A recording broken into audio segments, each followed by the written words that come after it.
Hello there, and welcome to Cityline. It is always a pleasure and a privilege to be in your home. We're zooming from, my kitchen, and we have a great hour ahead of us. Later on, we'll be talking with the Destiny City Film Festival.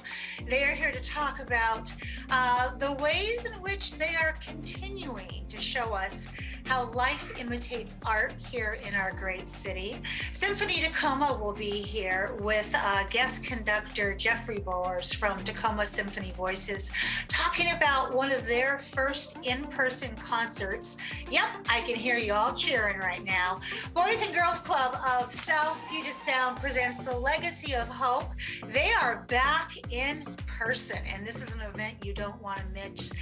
If you are down on that quotient of hope in your heart, these youth are the finest and they will inspire you. The Humane Society is here with our Pet of the Week. And with me right now, I have two women that even Stacey Abrams and Condoleezza Rice think are a big deal. I'm talking about Mayor Victoria Woodards and our president and CEO of the United Way of Pierce County, DONA PONEPINTO. They are here to talk about the GRIT program, which stands for Growing Resilience Through a Guaranteed Income. Please join me in welcoming these amazing women to our program. Ladies, I must have done something good in a previous life to get the two of you here at the same time. Welcome back to Cityline. Thank you, Amanda. You do good stuff every day. Oh, well, thank you.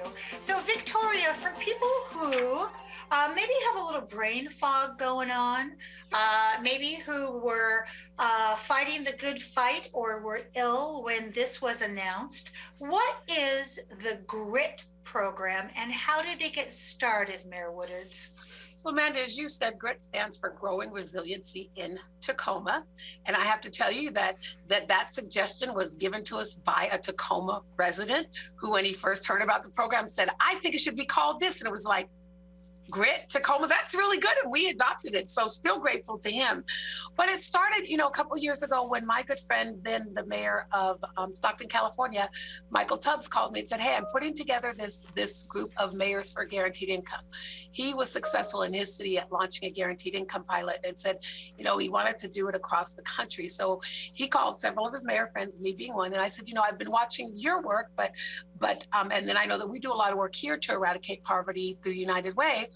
And he said, well, will you sign up to be one of my founding mayors? And I said, sure, it's something that we're interested in. I didn't know that as soon as I signed up, then we'd be getting dollars to fund it and everything. But the first thing I thought of when I said, yes, I want to be part of getting the word out and understanding what this means for American cities and what it means for people who live in our cities. And I said, I couldn't think of a greater partner than United Way and the work that they've done around ALICE, which is Asset Limited Income Constrained and Employed. And it just seemed like the right fit for Tacoma. And so I raised my hand and said, yes. Very quickly, we got our first grant for $100,000 to look at how we could plan and incorporated our partners, United Way, Tacoma Urban League, Tacoma Housing Authority, Sound Outreach, and the City of Tacoma and Greater Tacoma Community Foundation. So pulled all those partners together, we started meeting to figure out what one could look like in Tacoma, how we could potentially raise money for it. And then Jack Dorsey came out with yet another grant of $500,000 to actually launch a program. And our group had already been meeting and went to work very quickly. And now we have GRIT in Tacoma. And the alliance has gone from 10 founding mayors to now 57 cities across America launching some kind of guaranteed income pilot. That is pure magic when doors open like that. That is a meant to be program. My goodness. So Donna, what are the programmatic details, such as eligibility requirement, the application, the selection process, and how and when do those funds, when do they get dispersed? And just kind of give us an overall timing on that, if you would. Okay, great. So there are four main criteria. First, we were looking, as the mayor said, ALICE families. We wanted to focus on those families that are, just always kind of at the brink. They may not be in poverty. They're working a couple of jobs, and they're below 200% of poverty level. So ALICE was the key factor. That they were single head of households with children. And then also too, we targeted 4 zip codes in Tacoma. And we came up with those zip codes based on not only just the ALICE data, but looking at the city's equity index. So we've got the east side of Tacoma, Hilltop, South Tacoma, and the South End. And then how people were selected, we had over I believe it was 2,000 applications. We had 2,000 applications, and there was a process done through the Center for Guaranteed Income Research out of the University of Pennsylvania. They did a random selection. And out of that 2,000 came up with 110 families that then were contacted for an onboarding process, because one of the things that we wanted to make sure is that you don't want to do any harm. These resources are meant to help, to provide that additional support to maybe pay the rent or keep food on the table or utilities. So we spoke with every single individual.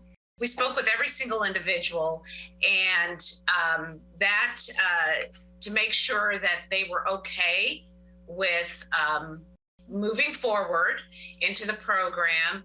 And then one of the things, and then we dispersed in December. So the first disbursement was December 15th.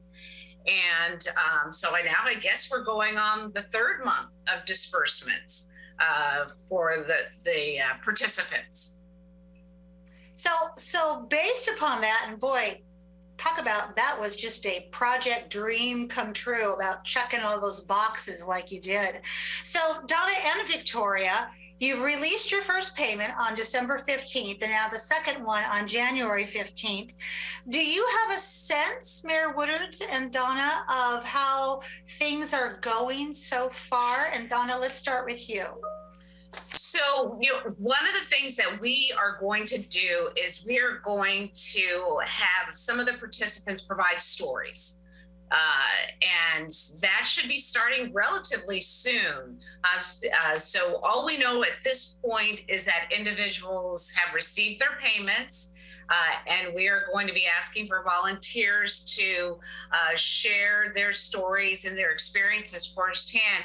One of the things that we have seen just in the onboarding process was that people were just over the moon, I guess is the best way to describe it, in terms of what these resources are going to help them do.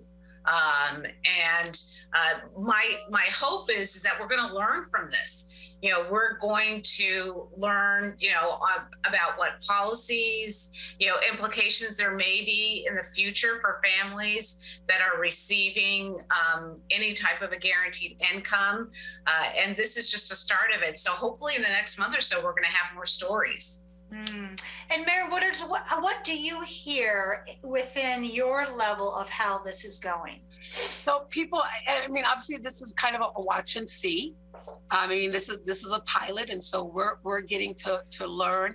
The only city that successfully did this prior to us being a part of Mayors for a Guaranteed Income was actually in Stockton.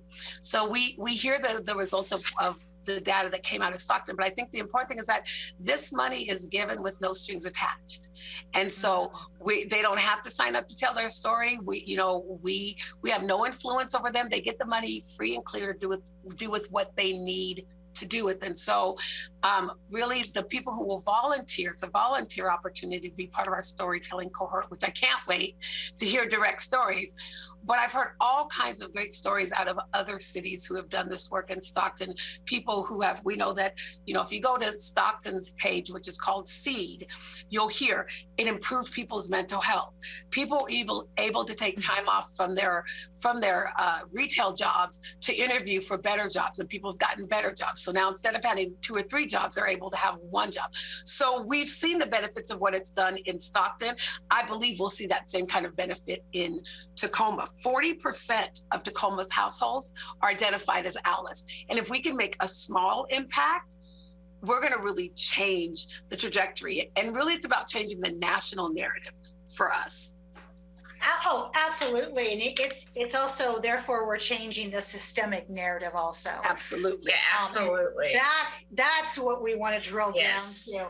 So Victoria, Mayor Woodard, what happens after the program ends, and then what are the next steps on this? So here's what we know. We're trying to move from these pilots to policy changes. And what we know is that on the local level, cities and towns can't afford to run these programs. I mean, we're already dealing with budgets that are incredibly tight, trying to provide the services that we need to provide. We've got a whole slew of issues to address.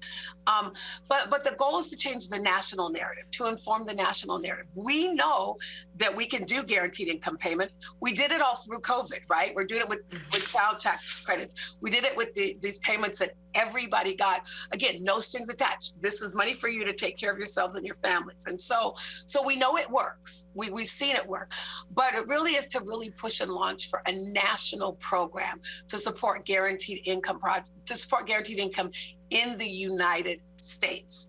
And so that's our goal. And while we have our own deliverables, and I'll share those with you, is to show positive community impact, to provide a face for who ALICE is, to help our community gain a better understanding of the impacts, and to really demonstrate that unrestricted funds provided to people can really give them empowerment. So we want to change the narrative. People don't choose to be poor. It's not a decision.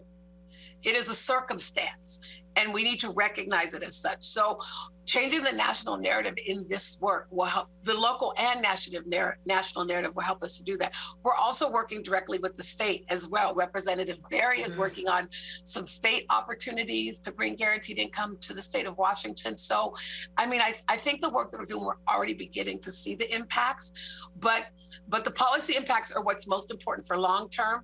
But I'm excited to see the short-term impacts for the families that we're impacting in Tacoma. Oh, I am too. It has a City of Destiny film feel to it that everybody needs to see that when it comes out. Donna, speaking of that, where will the public be able to follow along and watch the progress and the success of GRIT? Because, we all want to be in on the good news. Well, one, we have a monthly newsletter that comes out. So that is one way to track it. We're also working with the steering committee, which is made up of a group of individuals in the city that are committed to this work, to talk about what are a communication plan, building a communication plan to outline what are the best ways to get this information out into the community. So everything from newsletters to podcasts, we've even talked about murals.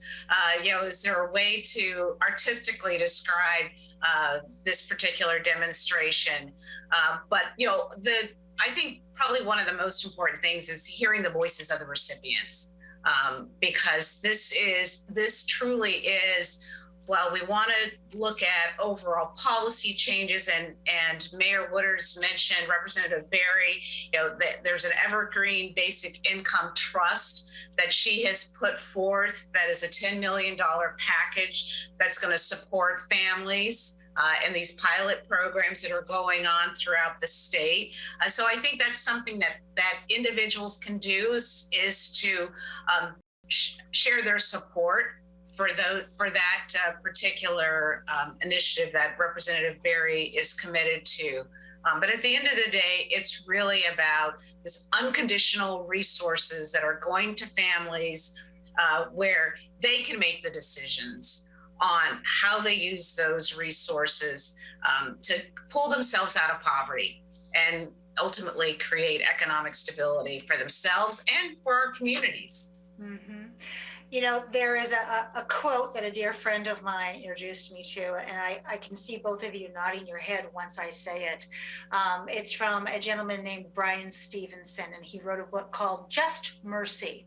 And he also had a film. And the quote is, "The opposite of poverty is not wealth. The opposite of poverty is justice." Yes. So I thank you both and all the teams next to you in that boat rowing for justice that have made this program take off. And thank you for your time, for burning the midnight oil, looking at this picture and knowing what's not being said, and navigating that gray beautifully. And I want both of you to think about coming back on here and bringing perhaps one of those participants, Absolutely. whether they want to show their face or not, Mhm. just so we could ask some questions about how this has impacted their life. So thank you from the bottom of my TV Tacoma heart. Thank you, Amanda. Thank you, Amanda.